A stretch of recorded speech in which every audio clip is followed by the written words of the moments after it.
Kenapa kalian merasa? Itu kan surat untuk mereka yang aku tulis. Dari Paulus hamba Kristus untuk saudaraku Timotius. Dari Paulus teman sekawan dari Timotius untuk saudara Pelimon. Itu kan untuk mereka. Kenapa kalian yang merasa? Saya tidak pernah menulis surat untuk kalian. Yang diterangkan kemudian Al-Quranul Karim, inilah yang diterangkan Al-Quran, bahwasanya mereka satu sama lain akan saling mengutuk. Kamu yang menyebabkan aku menyembah Yesus. Oh bukan, itu ajaran nenek moyang kita. Mana nenek moyang kita? Tanya mereka, siapa yang ngajarin mereka? Aku diajarin sama penjajah. Penjajah, kamu ngapa ngajarin kami nyembah Yesus? Diajarin sama Belanda. Belanda, kamu ngapain ngajarin kami? Diajarin sama Romawi. Romawi, siapa yang ngajarin kalian itu nyembah Yesus? Siapa yang ngajarin kalian itu untuk menghilangkan hukum Tuhan? Paulus. Ini berat. Kalian akan saling menyalahkan satu sama lain, kata Al-Quran. Sesungguhnya kata Allah, mereka hanya melahirkan rasa sayang, rasa kasih di antara mereka, tapi itu hanya di dunia saja. Al-Ankabut ayat 25, innama tahastum min dunillah awthanan. Kenapa kemudian tadi tolak ukur saya kepada akal? Ini dia. Kalau saudara Mas Bram mendudukkan akal sebagai pondasi awal dari telaah isi Bible, saya yakin hati Anda akan dilembutkan untuk menuju kepada kebenaran. Tapi kalau masih doktrin, oke, kata Al-Quran, memang mereka akan menciptakan rasa kasih sayang di antara mereka. Tapi itu hanya sebatas dunia saja. Apa buktinya? Tanya kepada orang Kristen. Wahai orang Kristen, kamu sayang kepada ibumu? Sayang. Anakmu? Sayang. Suami? Sayang. Kepada keluargamu? Sayang banget. Masihkah kalian bertemu nanti di surga? Satu sama lain Kristen akan saling tatap-tatapan. Kenapa? Karena kasih sayang mereka hanya sebatas dunia. Tidak kasih sayang di surga. Tak ada. Orang Kristen tak ada ketemu dengan sesama ibunya, bapaknya, anaknya, dan semuanya. Nggak ada dalilnya. Bang, nggak ada dalilnya. Iya, silakan. Thank you Bang buat Ya. diskusinya. Saya izin dulu Bang ya. Ya, Tapi sama-sama. sebelum saya izin, saya ingin memuji Bang Juma. Tadi saya mendengar Abang membacakan ayat Al-Quran, rasa suaranya merdu dan menenangkan. Baik, Masya Allah. Thank you Bang. Makasih Saudara Brams. Thank you Bang. Iya. Bu host, thank you Bu host. Udah, Alhamdulillah. lain waktu kita diskusi lagi ya. Baik. Siap. Thank you, selamat siang. Makasih. Jangan lupa Siap. satu napas. Selamat siang, hati-hati. Satu Jangan lupa napas. satu napas ya. Salam semua. Iya, salam Bang. Hati-hati, jaga kesehatan selalu. Sering-sering dengar Bang Juma ngaji ya. Oke. Masya Allah. Oke. Ayo Devora. Dek. Jangan typing Devora. Buka mute-nya. Devora. Nah Ariel, emak cuma Bukan karena pengetahuan. Silakan.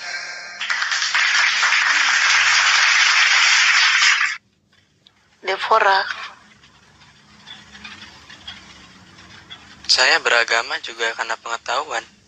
Ya, bukan hanya dari orang tua saya pastinya kan. Baik. Apa yang Anda ketahui?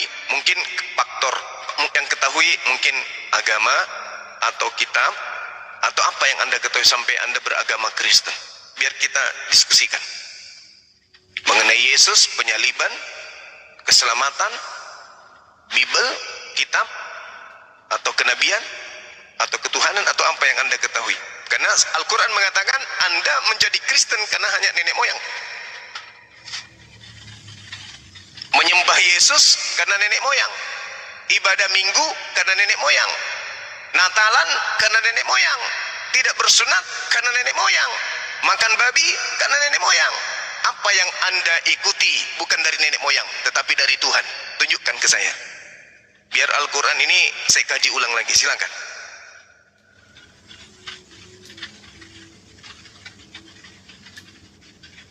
Devora. Iya, apa bedanya dengan Islam? Ya. Kalian juga kan mengikuti budaya nenek moyang kalian, Ya. ya kan? Oke. Bersunat, kalian mengikuti siapa bersunat? Oke, baik. Tanya coba. Oke. Kami mengikuti perintah Allah. Perintah Allahnya itu supaya ikut kepada Nabi Ibrahim alaihissalam. Iya, ya itu kakek moyang berarti kan? Tapi perintahnya kemudian perintahnya kemudian ada kepada Nabi Ibrahim alaihissalam ada. Perintah sunat itu dari Allah, dari Tuhan pencipta langit dan bumi kepada Nabi Ibrahim. Lalu kemudian Nabi Ibrahim keturunannya sejazirah Arab itu kemudian bersunat. Summa auhayna ilaika anittabi' millata Ibrahim hanifan wa ma kana minal musyrikin. Firman Tuhan datang kepada baginda Rasulullah untuk kemudian mengikuti apa yang diperintahkan Allah kepada Nabi Ibrahim, dan salah satu perintahnya adalah sunat. Tak ada kekuatan yang mampu membantah itu. Apakah betul Tuhan memerintahkan Abraham bersunat? Yes, baca Kejadian 17. Nah, bagaimana Kristen tidak bersunat? Baca Galatia 5 nomor 2. Barang siapa yang menyunatkan dirinya, maka Yesus Kristus tidak berguna baginya, sehingga orang Kristen tidak bersunat. Pertanyaannya kemudian, dari mana Paulus mendapatkan perintah supaya orang jangan bersunat?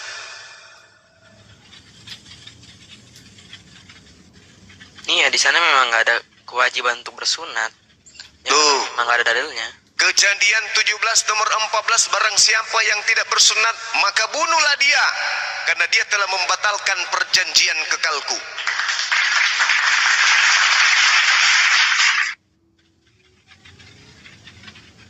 Kenapa Paulus kemudian mengatakan demikian? Karena di dalam Galatia 2 nomor 8, aku diutus kepada orang-orang yang tidak bersunat.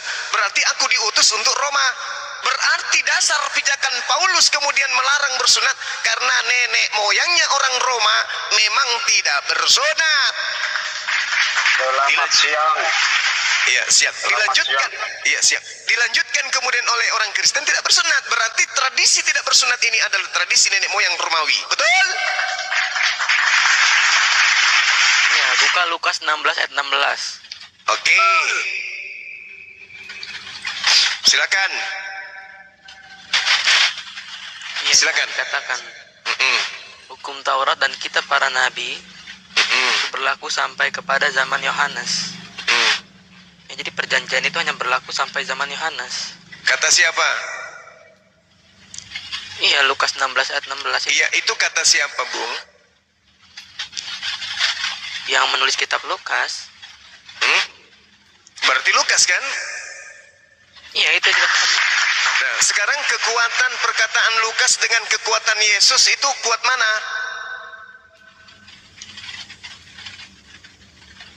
Loh, itu nggak bisa dibandingkan.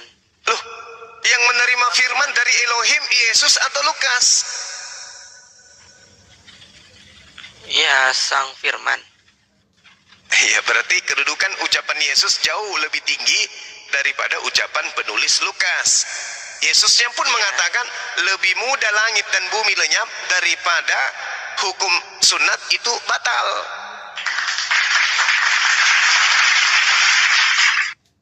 Lebih mudah langit dan bumi lenyap daripada hukum sunat itu batal. Salam satu Tuhan.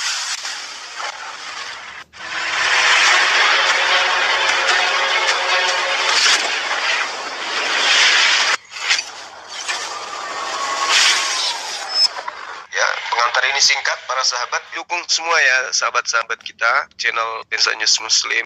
Di like, di subscribe, di share sebanyak mungkin untuk supaya mencegah sahabat-sahabat kita di luar sana tidak terpengaruh terhadap pemurtadan. Semoga Allah memberikan selalu sikap istiqamah. Salam satu Tuhan, Allahu Akbar. Sampai dunia ini lenyap.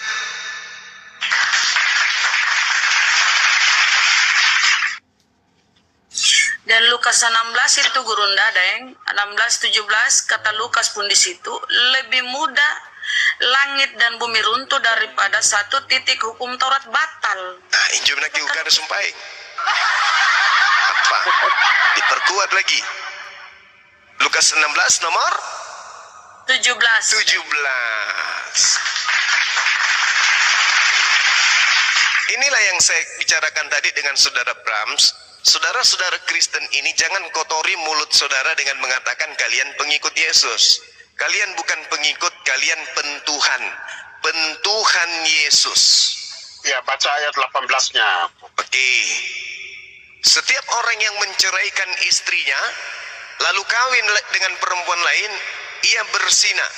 Dan barang siapa kawin dengan perempuan yang diceraikan suaminya, ia berbuat zina. Maksudnya apa ini?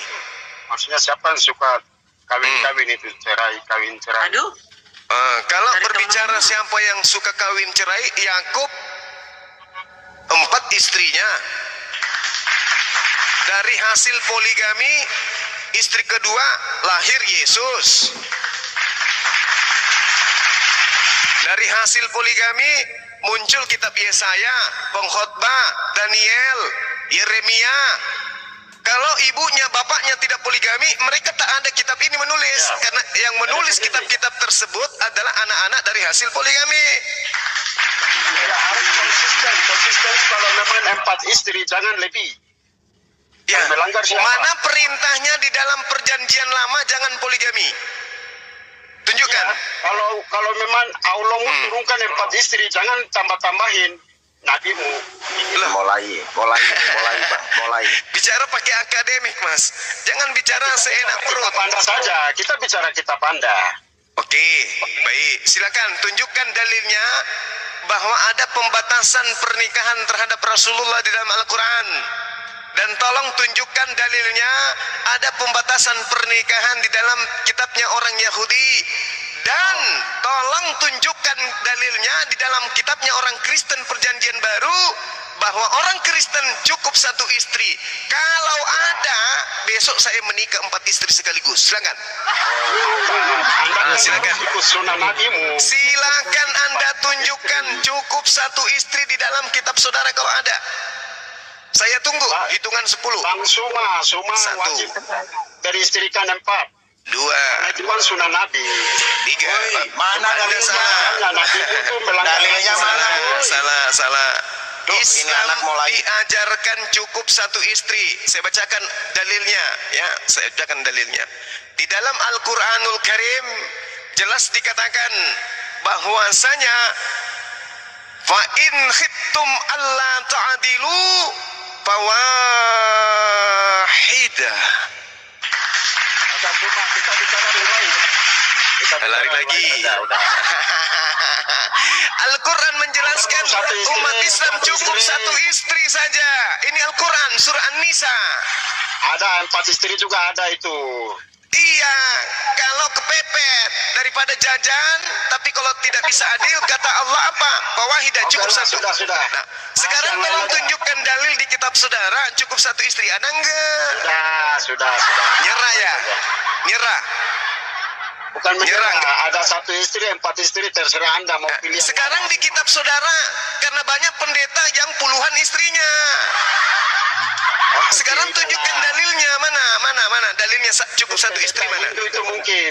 Oh, di Kristen juga banyak. Enggak. Ya enggak apa. Ya apa? Tetangga saya depan rumah saya nih, tak ada perantara antara rumah saya tuh istrinya banyak. Pastor saja enggak ada istri. Siapa bilang? Lalu mereka melampiaskan nonotnya dengan cara apa? Sabun mandi. Mimpi basah. Pastor saja enggak ada istri, bro. 501. Pastor lebih bagus lah. Berarti pastor itu melanggar firman Tuhan. Karena Tuhan mengatakan beranak cuculah yang banyak. Ya, dia kan mau fokus saja dalam pelayanan, bro. Iya, tapi ini yang dibawa si Ucok, ngapain dia? Si Ucok mau ngapain dia? Perut kalau lapar diisi. Kepala kalau ngantuk diistirahatkan. Tangan kalau gatal digaruk. Pantat kalau mengkentut keluar aja kayak Pak Bom Bom. Nah, sekarang kalau si Ucok ngamuk mau diapain? Ya, tidaklah. kepentungan.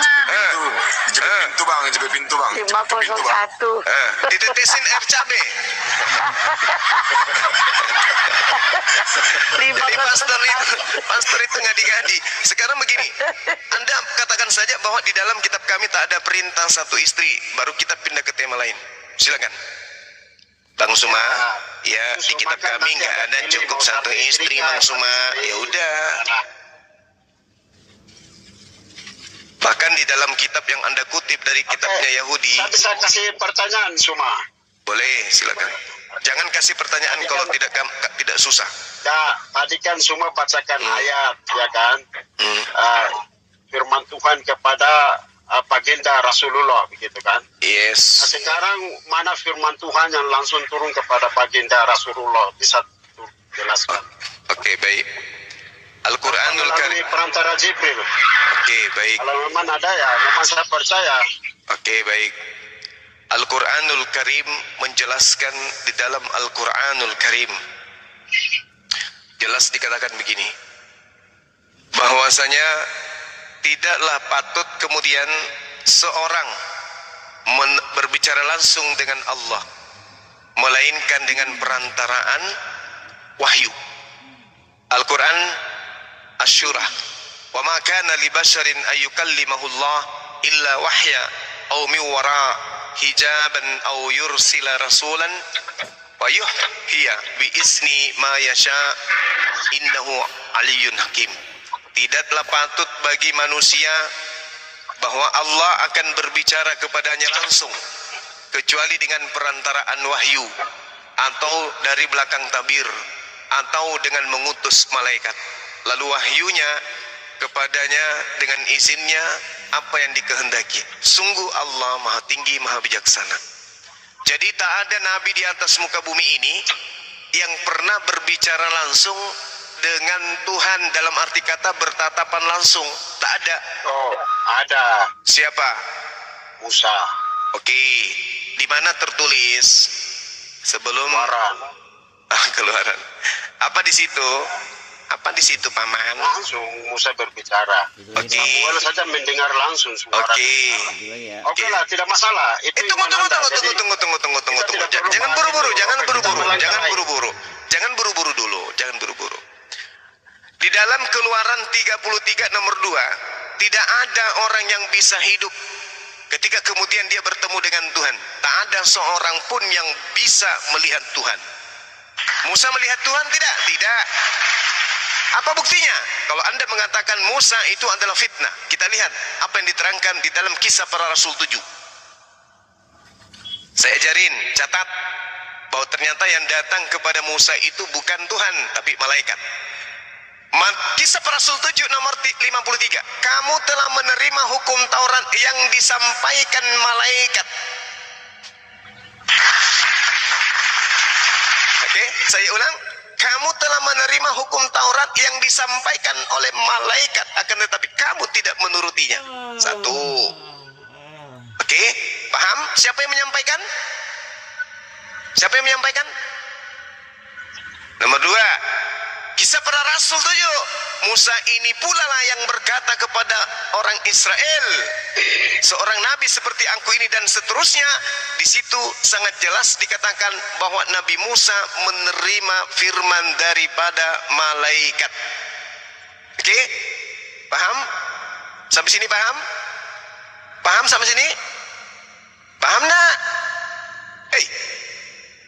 Ya jelaskan aja, cuma jelaskan aja apa yang Anda yakini. Nabi Musa ini tidak pernah bertemu langsung dengan Tuhan. Nabi Musa menerima firman dari perantaraan malaikat, bukan melalui perantaraan, bukan langsung Tuhan. Tak ada. Anda kan bertanya tuh, mana tolong tunjukkan Rasulullah Muhammad SAW bertemu langsung, Allah langsung yang berfirman. Saya katakan, Allah mengatakan tidak akan pernah Allah berbicara langsung kecuali melalui wahyu, melalui tabir, melalui malaikat yang datang kepada nabi yang dituju. Nah, Anda mengatakan Musa buktinya. Saya kasih bukti. Ternyata Musa juga tidak. Yang datang kepada Musa hanya malaikat. Itu. Sampai sini, Pak. Ada bro, Musa naik ke gunung Sinai itu ketemu Tuhan langsung. Bahkan Tuhan itu menulis di dalam 2 lopat itu dengan tangannya sendiri. Itu bukan Tuhan, itu malaikat. Ya, tinggal baca saja. Apa? Itu dalilnya. Barak Yahweh atau Yahweh. Yahweh sendiri. Loh, siapapun yang diserahi tugas untuk menyampaikan firman, maka dia ada. Dulu dikatakan di dalam kitab saudara, siapapun di situ langsung siapapun yang diserahi tugas, dengan Tuhan. Siapapun yang diserahi tugas untuk menyampaikan firman, maka dia adalah Tuhan. Kalau yang semak yang bernyala itu memang malaikat Tuhan. Tetapi kalau di Gunung Sinai itu Musa langsung berjumpa, Oh, enggak. tidak melihat. Di dalam Tidak. terang kemuliaan sampai wajahnya itu terang seperti matahari. Seperti itu. Oh, Jadi, tidak, Bung. ya, Tidak begitu. Tidak begitu. masalah baca di Siapapun, lah masalah. siapapun yang kemudian Terserah diserahi kamu tugas, bantah. siapapun yang diserahi tugas, Kisah Para Rasul 10 nomor 4. Coba Anda baca. Baca. Jangan, kita kembali ke Taurat saja dulu, Musa. Loh, Yang kita tidak bahas. bisa gitu dong. Harus belajar. Anda kan tidak percaya kitab Paulus. Dia menatap malaikat itu. Dan dengan takut ia berkata, Jadi keluaran itu. dengar. Dia menatap malaikat itu. Dan dengan takut ia berkata, ada apa Tuhan? Jawab malaikat itu, semua doamu dan sedekahmu telah naik ke hadirat Allah. Dan Allah mengingat engkau. Jadi malaikat pun dipanggil Tuhan. Oke? Ya, oke, Suma. Dah, Ya. sampai situ paham? Tunggu, saya kasih tahu dulu. Hmm. Keluaran pasal 19 ayat 20 nanti baca. Lalu Tuhan, lalu turunlah Tuhan di atas gunung Sinai. Di situ bukan malaikat Tuhan. Yang Tuhan Oke, tadi itu kan malaikat, Bung. Tidak, keluaran 19 ayat 20 baca.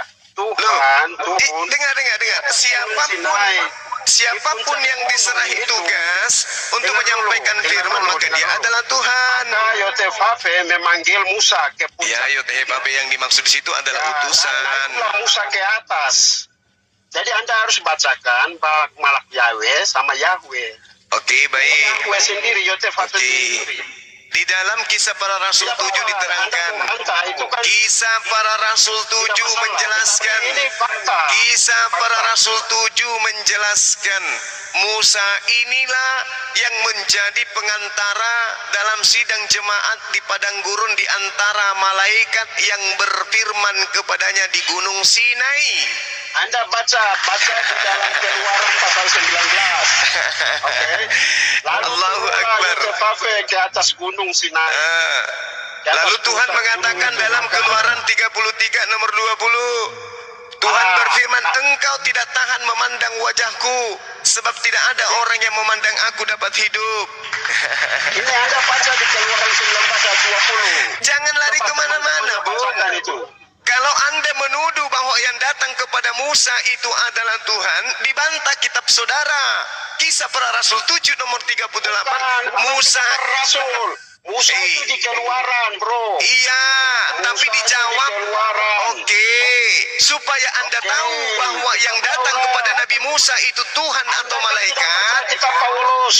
Dengarkan, supaya Anda tahu bahwa yang datang kepada Nabi Musa itu Tuhan atau malaikat, baca Kisah Para Rasul. Di atas gunung Sinai. Musa inilah Di atas gunung. yang menjadi perantara dalam sidang jemaat di padang gurun di antara malaikat. Cuma Anda mau Di antara malaikat yang berfirman kepadanya. hak Anda, itu kan hak Anda mau bantah, tetapi keluaran itu sudah nyata di situ. Yotefave sendiri turun ke atas gunung Sinai. Maka Yotefave memanggil Musa ke puncak gunung. Itu keluaran 19 ayat 20. Jadi tidak masalah. Anda mau, ini kan Oke. saya bertanyakan saja. Kalau memang tidak ada, berarti ya saya lebih percaya Musa daripada Muhammad. Oke, sekarang kita Oke, lanjut baik. kembali lagi. Di dalam Kisah Para Rasul, dengarkan giliran saya ngomong. Untuk mengetahui bahwa yang ada di Gunung Sinai itu Tuhan atau malaikat, baca keterangan kitabmu sendiri. Kisah Para Rasul 7, Musa ini yang telah mereka tolak. Loh, kok diketahui? Anda tidak percaya Kisah Para Rasul? Keluaran ini kejadian Musa ini di keluaran. Sudah. Iya, terus keluaran itu diterangkan oleh Kisah Para Rasul. Tidak perlu namanya terangkan keterangan, kita baca aslinya. Loh, Keluaran kalau berbicara, 19 ayat dengarkan, 20. kalau berbicara mengenai Nabi Musa di kitab Keluaran, baca Keluaran 33 nomor 20. Engkau tidak tahan memandang wajahku. 1 Samuel pasal 1 ayat 17 itu Musa Samuel langsung dengar suara. Iya, suara memang, tapi ini kan yang kita tanya ini, yang kita jelaskan ini, Tuhannya langsung bertemu dengan Tuhan. Kalau suara, kamu sekarang mendengarkan suara saya, tapi kamu tidak bertemu dengan saya. Beda itu. Yang kamu kan bertanya, pernah tidak Allah bertemu langsung dengan baginda Rasulullah? Saya katakan pernah pada saat dia Isra Mi'raj. Nah, terkait dengan pewahyuan Al-Quran tidak pernah, tetapi melalui perantaraan pewahyuan malaikat Jibril. Nah, Anda mengatakan pernah. Siapa? Nabi Musa. Di mana Nabi Musa bertemu dengan Allah? Tidak pernah.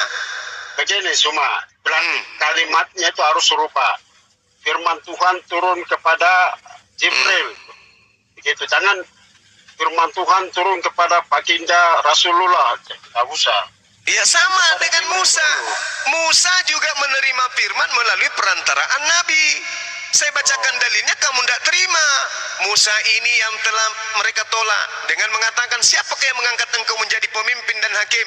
Musa ini juga telah diutus oleh Allah sebagai pemimpin dan penyelamat oleh malaikat yang telah menampakkan dirinya kepadanya di semak duri. Ya, itu namanya utusan, bro. Apa sih? Kan diutus. Musa ini pula lah kemudian yang menjadi perantara dalam sidang jemaah di padang gurun di antara malaikat yang berfirman kepadanya di gunung Sinai dan nenek moyang kita, dan dialah yang menerima firman-firman yang hidup untuk menyampaikan kepada kamu yang diterima melalui perantaraan malaikat. Kurang apa lagi? Bro, begini. Yang berkata di atas gunung Sinai itu Yotefape sendiri. Malaikat. Bukan, salah. Kalau Yotefape berarti kisah para rasul 7 ini dicoret. Keluaran pasal 19 ayat 20. Berarti kisah para rasul ini dicoret. Kita coret ya. Kisah para rasul ini kita coret ya. Kalau Tuhan menturun, begini, kalau Tuhan turun, kisah para rasul ini kita coret. Ini tulisan-tulisan wartawan ini kita coret aja gitu. Jadi kisah para wartawan ini kita coret aja gitu. Anda tahu kemuliaan malaikat turun Tuhan. mulai belakokok. Inilah yang dikatakan Al-Quranul Karim. Mereka orang-orang yang tidak berakal sehat. Wa iskila lahum wa iza qila lahum ittabi'u ma anzalallahu qalu bal nattabi'u ma alfaina alaihi aba'ana walau kana aba'uhum la yaqiluna syai'an wa la yahtadun. Al-Quran juga mengatakan sesungguhnya kemudian orang-orang yang menyembah kepada berhala, mereka akan dilahirkan kasih sayang pada mereka, tapi sesungguhnya itu hanya di dunia saja. Mereka akan saling mengutuk satu sama lain. Anda mengajarkan kepada anak Anda bahwa Tuhan datang kepada Nabi Musa, itu ajaran yang sesat. Baca Keluaran 19. Baca keluaran. Al-Quran kemudian menjelaskan kepada kami umat Islam, wala taqfu ma laysa laka bihi ilm inna sam'a wal basar wal fu'a kullu ulaika kana anhu mas'ulan. Jangan kamu mengikuti sesuatu yang tidak kamu ketahui, karena pendengaran, penglihatan dan hati nurani sesuatu yang tidak kamu ketahui, karena pendengaran, penglihatan dan hati nurani sesuatu yang tidak kamu ketahui.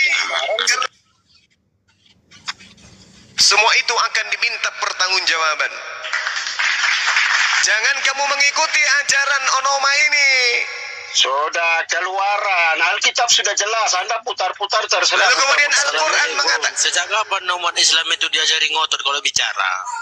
Iya, kalau Anda mau mutar-mutar di satu kotak situ ya terserah. Anda Tejo, Kristen, Muslim Tejo. Kristen, dia ngegas Bang Juma di bawah, makanya dinaik. oke, Ya, Saya silakan. ini umat Muslim, tapi saya nggak suka nengok umat Islam yang kayak gitu. Sejak kapan Islam itu Sholat diajari witir ngotot? berapa rakaat? Sholat witir berapa rakaat? Jangan. Biar di sini. Jangan diturunkan. Oke. Saya ingin tahu, Saudara Tejo, bagaimana cara Abu Bakar di dalam berdakwah kepada orang-orang non-Muslim? Silakan Rasain Anda dulu. buka. Coba saya Rasain pilih. lu. Abu Bakar di dalam menjelaskan Al-Quran kepada non-muslim seperti apa? Gini dulu yang saya tanya tadi, sejak kapan umat Islam itu diajari ngotot dalam bicara? Saya tanya Itu yang saya kepada tanya. saudara. Saya tanya kepada saudara. Jangan nanti kamu Abu bicara Bakar, seperti itu, sholat pun kamu nggak tahu. Abu Bakar di dalam menjelaskan kemudian Al-Quran kepada Yahudi dan Nasrani itu kayak mana?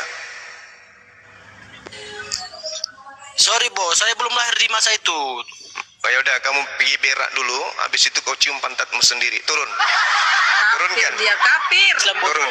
Oten dia bang, oten. Cuman ngaku Islam, oten dia. Turun. Islam sejak kapan? Wah, dasar bahlul. Jadi saudara-saudara, Al-Quranul Karim jelas menjelaskan kepada kita nih, bahwasanya orang-orang kafir itu adalah orang yang tidak mengetahui. Mereka selalu menanggalkan akal ketika berbicara mengenai kebenaran tentang Tuhan. Maka di dalam neraka nanti mereka akan berkata, wa qalu law kunna nasma'u aw na'qilu ma kunna fi ashabis sa'ir. Sekiranya dulu kami mendengarkan Bang Suma, sekiranya dulu kami memikirkan peringatan yang berasal dari Bang Suma, tentulah kami tidak termasuk penghuni neraka yang menyala-nyala. Ini kata Quran. Sekiranya dulu kami mendengarkan apa yang disampaikan oleh para apologet Islam Indonesia, tentulah saat sekarang ini kami tidak terbakar oleh api yang menyala-nyala. Ini perkataan kalian sebentar di neraka. Kenapa Ya, bisa Suma. demikian? Kenapa bisa demikian?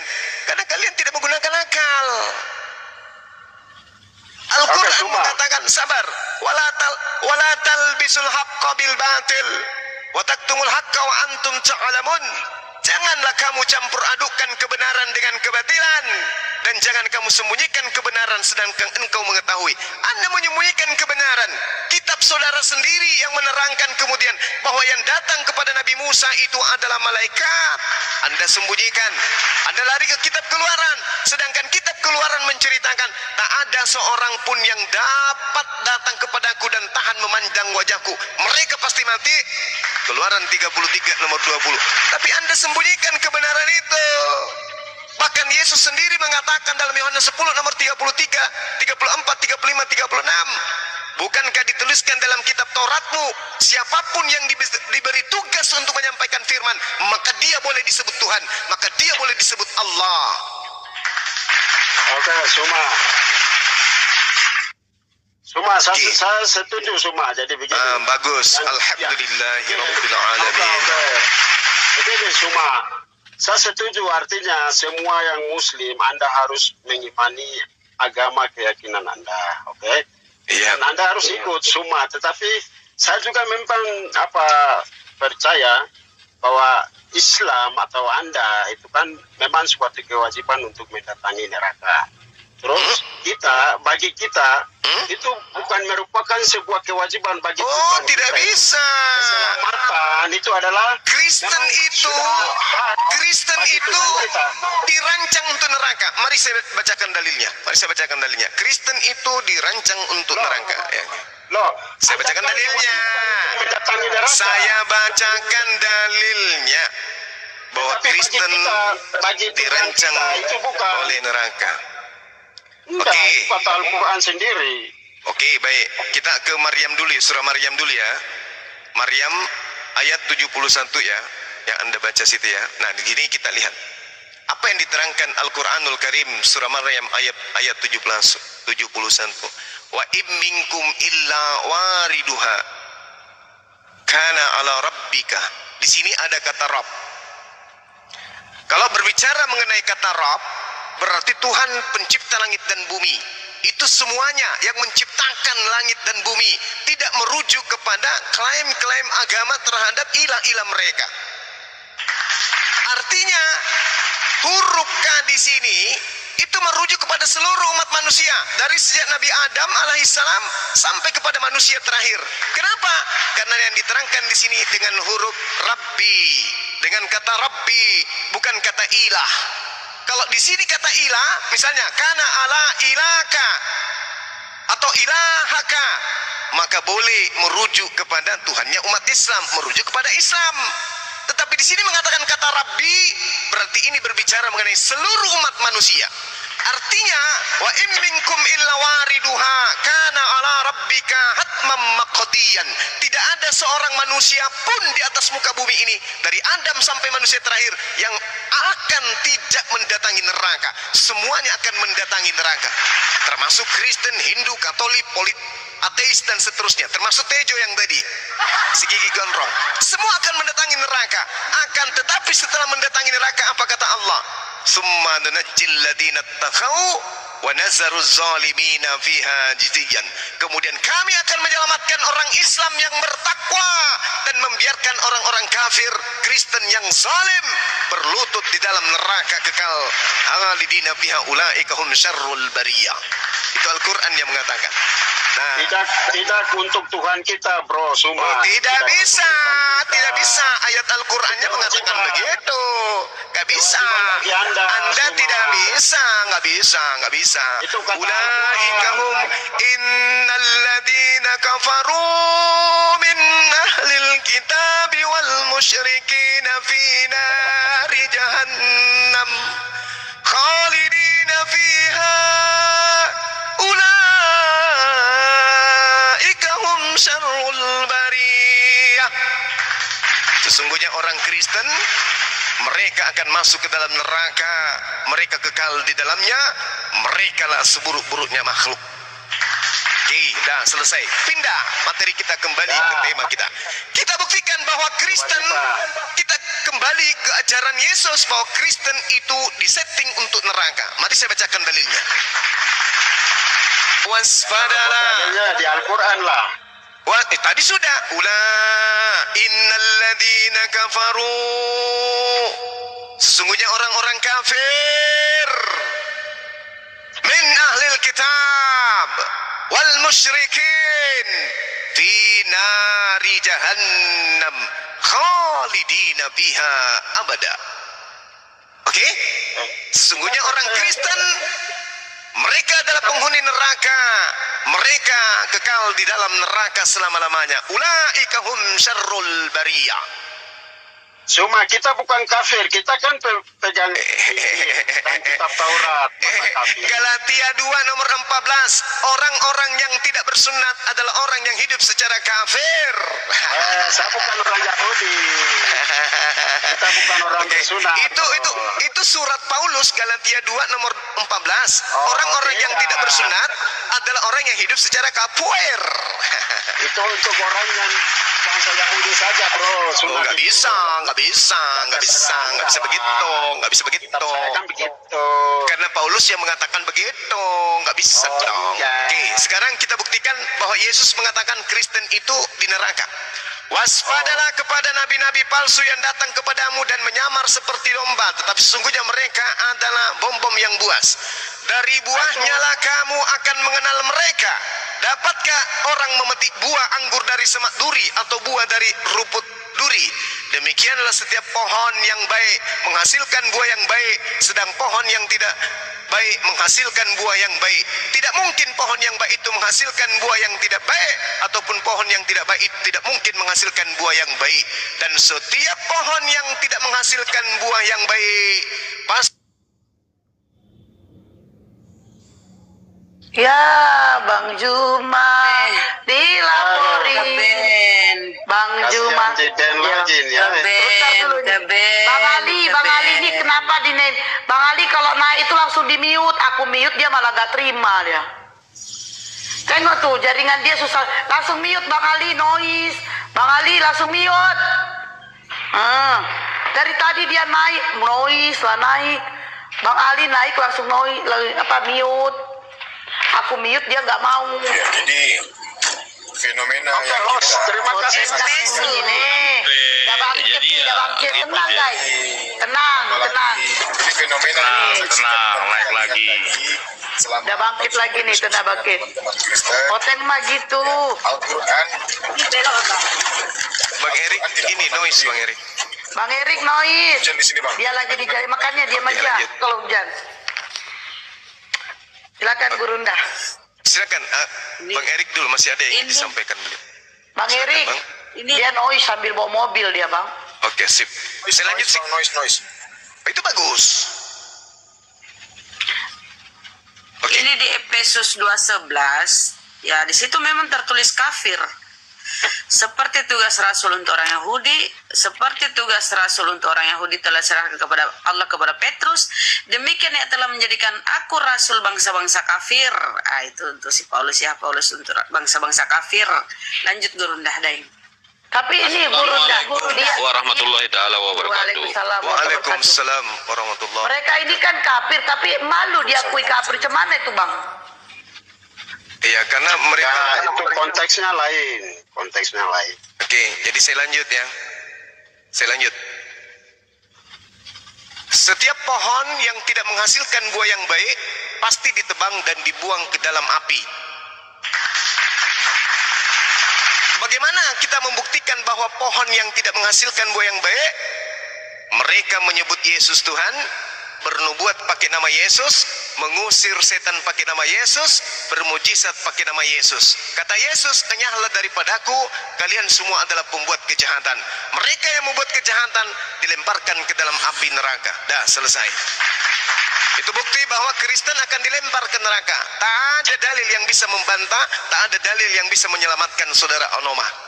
Anda sudah dinubuatkan Yesus masuk ke dalam neraka yang menyala-nyala. Nauzubillah, tsumma nauzubillah. Jadi kalau kita melakukan mujizat dengan motivasi yang salah untuk kesombongan atau untuk bisnis, itu yang salah. Tetapi sebenarnya mujizat itu bukan keharusan bagi orang Kristen. Tetapi yang penting di sini itu kita memberitakan Injil. Itu perintah Tuhan. Bukan saya perintahkan Anda untuk pergi membuat mujizat-mujizat. Tidak. Justru perintah Tuhan untuk pergilah, baptislah mereka. Jadikan segala bangsa murid dan baptislah mereka. Itu perintah Tuhan. Jadi kalau memang mujizat itu sebagai dasar, itu salah. Jadi motivasi yang sebenarnya bagi Kristen, beritakan Injil. Begitu semua. Tidak ada di situ diceritakan bahwasanya dengan salah. Intinya tanda-tanda buah pengajaran yang akan masuk ke neraka, memanggil Yesus Tuhan, bermujizat, bernubuat, mengusir setan pakai nama Yesus. Siapapun dia akan masuk ke dalam neraka. Itu dalil. Kita masuk gereja, kita mau ikut Tuhan. Apalagi masuk ke gereja, jelas-jelas neraka itu. Masuk gereja itu neraka. Kita mau ikut Tuhan, hanya mau minta mujizat, hanya mau minta berkat, ya bukan itu namanya terima. Kita mengikut Tuhan itu dengan serius, itu maksudnya. Jadi bukan mujizat, bukan berkat itu yang tujuan utamanya. Tujuan utamanya kan begitu Pak Anoma. Tujuan utamanya kan mengenal Tuhan, satu-satunya Tuhan yang benar. Yohanes 17 nomor 3. Kristus itu yang penting. Ya, menjadi murid Kristus bukan murid Paulus ya Pak ya. Betul. Paulus itu kan. Ya, jangan menurut. Iya. Karena Pauluslah yang dinubuatkan oleh Yesus di dalam Matius 7 nomor 15. Bahkan ditambahkan Gurunda Juma tadi sebagai pohon yang buruk yang mengajarkan kekristenan dan menjadikan Yesus itu sebagai sembahan yang lain. Ya, di dalam Roma 14 nomor 9. Ya, terserah. Jadi itu ajaran Paulus ya Pak ya, bukan ajaran Yesus. Ajaran Yesus itu Pak ya, Yohanes 17 nomor 3. Hidup yang kekal itu dengan mengenal engkau satu-satunya Tuhan yang benar dan mengenal Yesus Kristus sebagai orang yang engkau utus. Dan di dalam Markus 12 nomor 29. Makan dulu. Masalah sambil makan. Ya, jadi jelas ya, Markus 12 nomor 29 juga mengatakan demikian. Apa tujuannya? Yaitu mengenalkan Tuhan yang benar, bukan menjadikan sebagai Yesus itu sebagai Tuhan. Ini ajaran dari mana? Ajaran dari Paulus Pak, yang dinubuatkan oleh Yesus sebagai pohon buruk yang menghasilkan buah yang buruk. Karena di kisah para rasul 9 nomor 1, Paulus itu memiliki misi untuk menghancurkan pengikut-pengikut Yesus. Ya, menghancurkan pengajaran Yesus yang masih tertinggal setelah penyalipan. Kalau makan dulu, jangan makan bicara. Iya, yang makan Anda yang makan, bukan saya, Pak. Bukan saya tidak makan ini.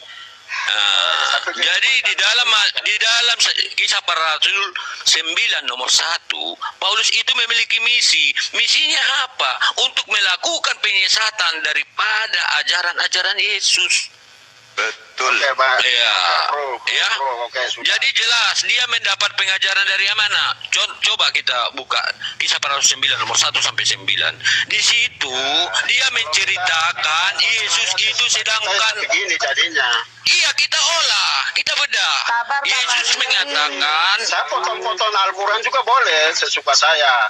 Orang yang sholat ada. Aku tidak memotong-motong. Bahkan di situ jelas, ya, pengajaran ini berasalan. Ya, silakan. Enggak, biarin. Saya juga lagi rehat. Silakan, Bang. Iya. Bang Agus, silakan lanjut. Iya. Lanjut. Iya, di dalam kisah para rasul 9, Paulus menyatakan bertemu dengan Tuhan. Apa? Bertemu dengan Yesus. Apa katanya di situ? Yesus didefinisikan sebagai orang yang berbohong. Siapakah engkau Tuhan? Akulah Yesus yang engkau aniaya itu. Kapan dan di mana dalilnya Yesus dianiaya? Di mana Yesus dianiaya oleh Paulus? Berarti Yesus di sini sedang berbohong. Begini, Bro. Yesus sedang berbohong di sini. Ya, dengar dulu. Jadi ajaran pembohongan bukanlah daripada batang yang benar. Karena ajaran kebohongan hanya berasal daripada iblis yang menyamar menjadi malaikat terang di dalam 2 Korintus 11 nomor 14. Sudah. Oke, jadi begini. Kalau istilah menganiaya orang Kristen menganiaya saya, Yesus kan berkata, kita memberikan air secangkir saja kepada orang yang paling hina di antara ini, sama saja dia melayani saya seperti itu. Jadi ada sebenarnya dalil-dalil seperti begitu. Satu pertanyaanku ya. Dalam Kristen ini satu pertanyaanku, Bang. Satu pertanyaan, Bang Onoma. Satu pertanyaanku, di mana Yesus tuh diperuntukkan untuk orang Kristen ya? Atau kalian mengimani Yesus juru selamat? Bagi siapa? Pula sebenarnya Kristen itu pengikut Kristus. Maaf Pak, pengikut Kristus atau pengikut Paulus, Pak? Aduh, silakan Bang Juma. Ini tunggu saya jelaskan dulu, nanti baru Anda bantah. Kecil suaranya Anoma. Kecil suaranya, besar dikit suaranya. Oke, jadi saya jelaskan di sini bahwa orang Kristen, bahwa Yesus mengajarkan bahwa jadikan semua bangsa murid-murid. Jadi beritakan Injil mulai dari Yerusalem, Samaria, Yudea sampai ke ujung bumi. Tidak, jangan ke situ dulu. Pertanyaan saya, di mana Yesus itu juru selamat bagi orang Kristen? Di kisah para rasul 13:23, Allah sebentar Bang, jangan panjang dulu ke situ. Di dalam kisah para rasul 13:23 tertulis situ Allah membangkitkan juru selamat bagi orang Israel, yaitu Yesus, bagi orang Israel. Jadi nggak ada itu Yesus diperuntukkan untuk orang di luar Israel ya. Kemudian kamu berkata bahwa kamu pengikut Yesus. Apa yang dari Yesus yang kau ikuti? Yesus dikafani, kau pakai jas, pakai peti, pakai dasi kupu-kupu, sepatu pantopel pula, disemer pula. Apa yang ajaran Yesus yang kau ikuti? Silakan coba tunjuk satu yang. Oke, Bunda. A'udzubillahiminasyaitonirrajim. Bismillahirrahmanirrahim. Wa inna minhum lafariqan yalwuna aswal. Sorry. Wa inna minhum فريقين يلوون ألسنتهم بالكتاب لتحسبوه من الكتاب وما هو من الكتاب ويقولون هو من عند الله وما هو من عند الله ويقولون على الله الكذب وهم يعلمون.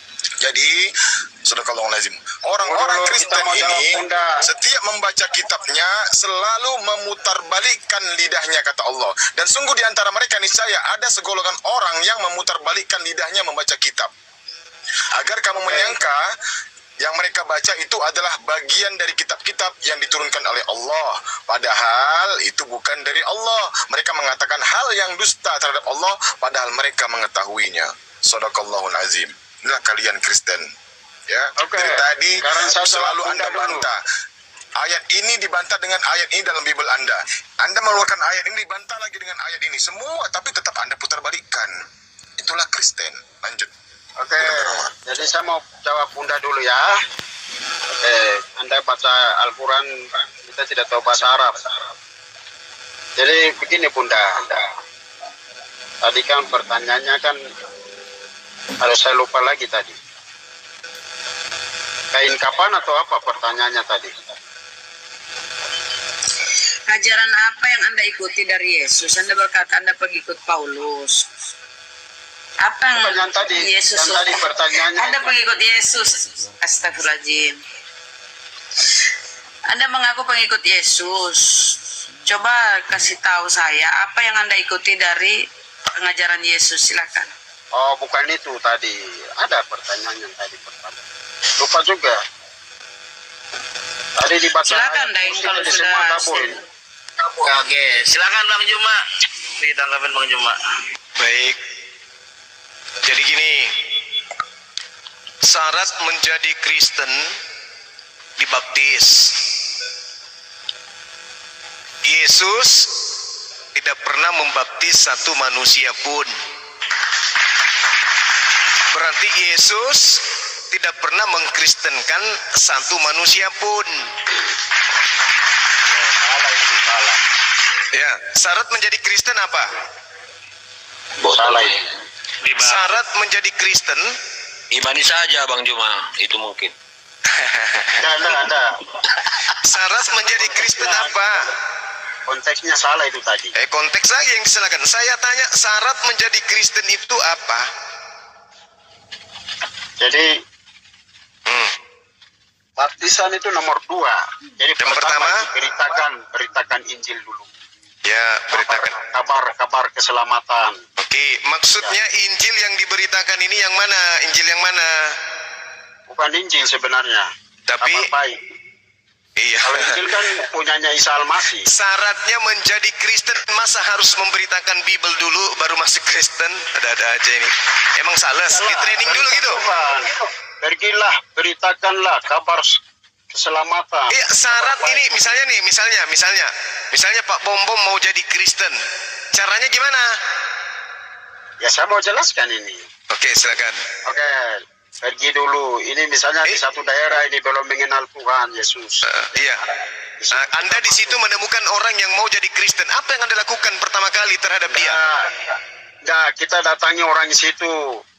Setelah ada orang yang mau bersahadat, Anda mandikan dia dengan air campur daun kelor gitu. Tahu dengar dulu. Jadi kita datangi orang itu dan kita sampaikan Anda mau kabar berita, kabar kesukaan. Bawa sembako. Jadi kabar baik. Nanti kan dia bilang, pertama mau menjadi Kristen terima Indomie dulu gitu. Sehingga kita akan memberitakan Injil keselamatan. Begitu. Setelah dia sudah menerima baru, itu baru proses. Apa? Prosesnya apa? Yang pertama prosesnya apa? Jadi pemuridan.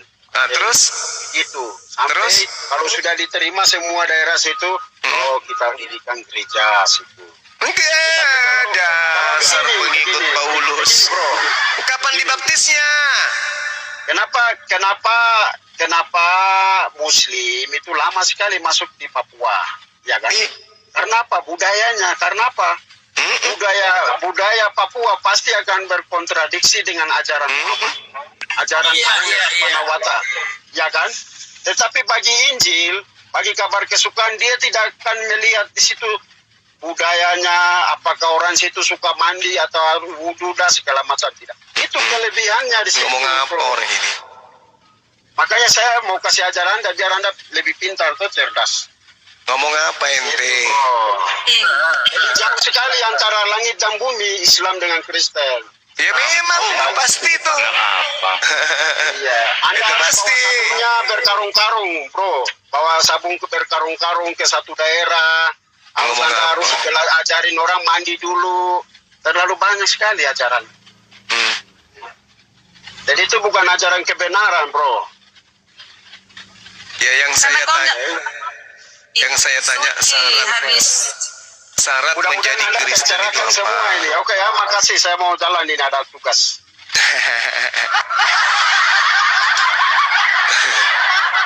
Ente lucu. Lucu ente. Jadi yang lagi sama Gurunda. Kok makin kabur? Ya cara berpikir orang Kristen ini. Aduh. Kan Paulus sudah mengatakan, aku akan mematikan kecerdasan orang-orang yang cerdas dan kepintaran orang-orang yang pintar. 1 Korintus 1 nomor 19. Benar Bangda. Nah, Ayo makanya. pasien selanjutnya. Makin ke sana makin ke sini.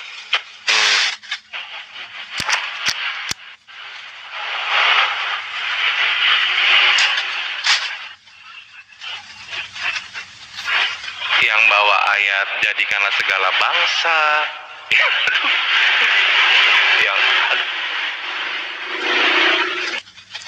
Jadikan segala bangsa katanya.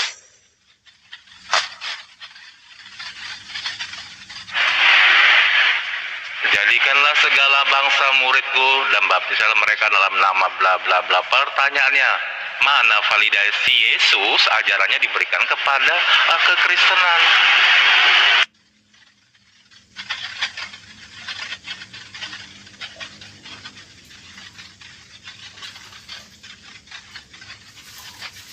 Ayo pasien selanjutnya silakan naik.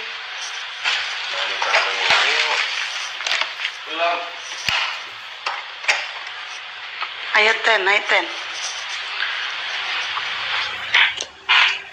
Ini agama Kristen yang mau diskusi silakan naik minta permintaan. Agama Kristen ya yang mau diskusi silakan naik. Anak Batak, enggak, dia udah menguja di backlist dia untuk tidak diskusi.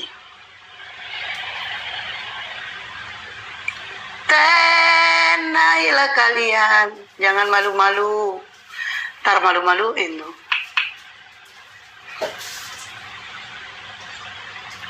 Yuk, yang agama Kristen, yang mau diskusi Kristen. Yang mau diskusi silakan naik Kristen. Boleh saya Gurunda? Silakan. Gak boleh. Ini saya penasaran Gak boleh. Berani loh. Kan mengisi waktu, host. Nah, coba kita lihat di Ibrani ya.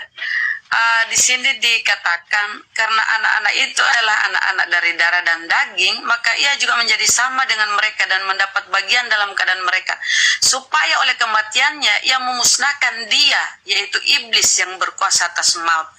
Maksudnya iblis yang berkuasa atas maut ini bagaimana, Deng? Guru, penjelasannya. Gimana?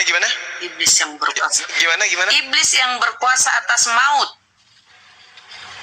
Ini maksudnya apa nih? Iblis yang mencabut itu bertentangan 14. Bertentangan dengan Ulangan 32 nomor 39. Akulah yang mematikan, bukan iblis. Tapi iblis di sini mematikan bukan jasad, tapi mematikan akal. Kenapa saya katakan bahwa iblis yang mematikan akal? Ya itu tadi 1 Korintus 1 nomor 19. Makanya begini, di dalam pengajaran yang kita baca di dalam kitabnya saudara-saudara kita Yahudi ya, kalau kita berbicara mengenai kitab mereka, maka sangat syarat kemudian apa yang diterangkan oleh kitabnya orang Yahudi, bahwa segala sesuatu yang dijumpai tanganmu untuk dikerjakan, kerjakanlah itu sekuat tenaga, karena tidak ada pekerjaan, pertimbangan, pengetahuan dan hikmat dalam dunia orang mati. Jadi orang yang tidak mau berpengetahuan itu adalah orang yang hidup di dunia mati. Dunianya orang mati adalah dunianya orang yang tidak berpengetahuan. Orang yang tidak berpengetahuan adalah orang yang tidak berakal sehat. Itu pasti tuh. Jadi kalau misalnya ada orang sesuai dengan apa yang diterangkan Al-Quran, mereka kemudian tidak menjalankan apa yang menjadi perintah Tuhan, malah perintah nenek moyang mereka, maka itu akan larinya kepada yang saya katakan tadi. Makanya dalam kitabnya Nabi Salomo ya,